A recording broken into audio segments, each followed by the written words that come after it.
السلام عليكم بنات، جسبر تلقاكم في احسن حال نتوما والعائله ديالكم مقربون اليكم. كما شفتوا من عنوان فيديو جديد من قناه لمي شانيل بيل. غادي نحضروا تشيز كيك بالسيترون اولا كيك بالسيترون.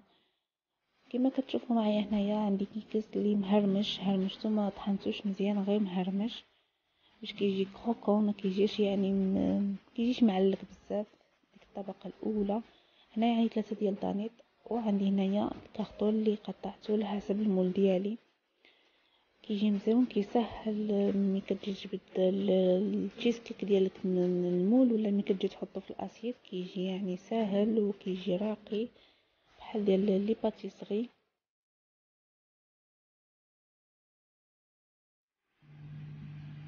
بعد ما ضفت هنايا دانيت ديال الكراميل كما كتشوفوا، غنضيف واحد الراس ديال المعلقه هيدا ديال الروح ديال الكراميل. هذه كتعطي واحد نكهه مزيونه بزاف باش كتكمل ديك اللوغو ديال الكراميل، كيجي غزال بزاف. غادي نحركوها بعد ما تجانسوا لي العناصر وكبيتها في المول. دابا كنقاد بحال هيدا مزيان باش نحطها في المجمد، غنخليها واحد 5 دقائق على ما نعدل الطبقه الثانيه ونخرجها من المجمد باش نكب عليها الطبقه الثانيه. وخليكم معايا تتبعوا معايا المراحل.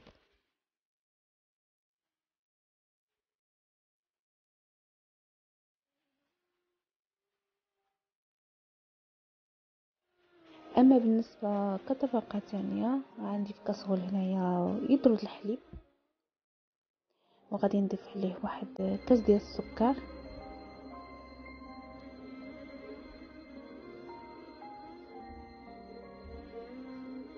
وغادي نضيف عليه الحامض، القشور ديال الحامض. بعد ما حكيتهم غادي نضيفهم حتى هما على الحليب،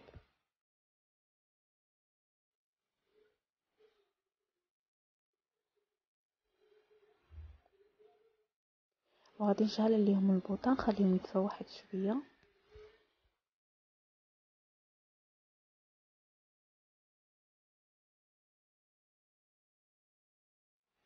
كما كتشوفوا عندي هنا 2 بيضات، غادي نزيد عليهم 6 المعالق ديال النشا، وغادي نزيد عليهم واحد قبيصه المليحه،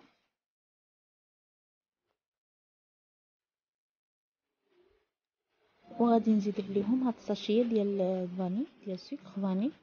وغادي نحرك العناصر مزيان مع بعضياتهم حتى يتجانسوا، باش غادي نضيفهم على الحليب اللي خليته يطفى باش يكونوا لي الطبقه الثانيه.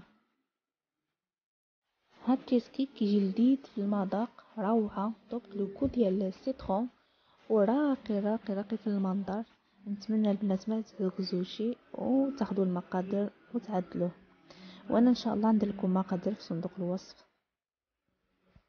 بعد ما تجانسوا لي العناصر مزيان خويتهم في هذا الكاسرول، وغادي نضيف عليهم الحليب اللي طفى، خصو يطفى ما يطيبش بزاف.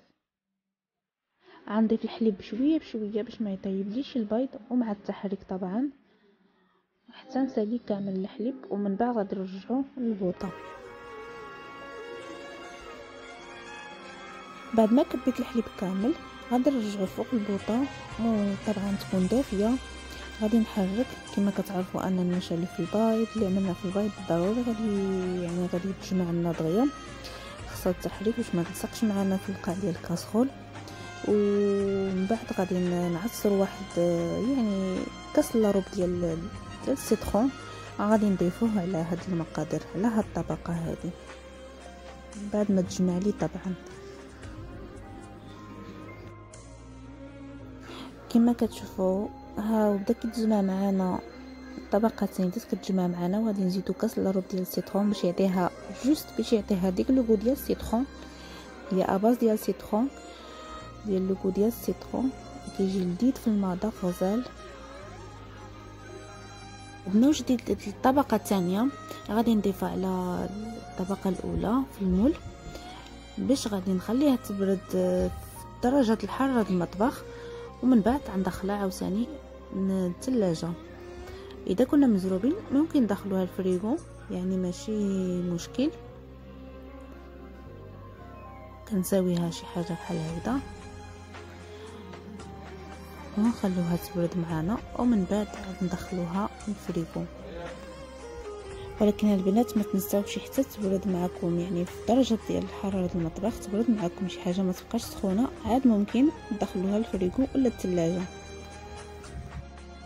هذا هو الشكل النهائي البنات، نتمنى يكون نال الاعجاب ديالكم. كما كتشوفوا انا التشيز كيك كيجي راقي في المنظر وكيجي لذيذ في المذاق. ما كرهتكمش تجربوه، تردوا عليا في التعليقات ديالكم.